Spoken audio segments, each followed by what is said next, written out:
இதேபோல தீபாவளிக்காக சொந்த ஊர் செல்ல ஏராளமானோர் குவிந்திருப்பதால் சென்னை கிளாம்பாக்கம் பேருந்து முனையத்தில் கூட்டம் அலைமோதுகிறது. விவரங்களோடு செய்தியாளர் வினோத் இணைக்கிறார். வினோத், விவரங்கள்.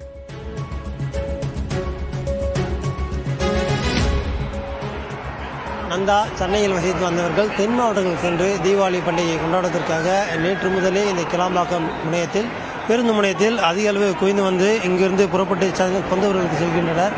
சென்னையில் வசித்து வந்தவர்கள் தென் மாவட்டங்களுக்கு சொந்த ஊர்களுக்கு செல்லக்கூடிய ஒரு காட்சி நம்ம பார்க்க முடிகிறது. இந்த கிளாம்பாக்கம் பேருந்து முனையத்தில் அதிக அளவு கூட்ட நெரிசல் அதிகமாக காணப்படுகின்றன. மக்கள் கூட்டமாக எங்கு திரும்பினாலும் மக்கள் தலைகளாகவே காட்சியளிக்கிறது. அந்த அளவுக்கு கூட்டம் அலைமோதுகின்றன.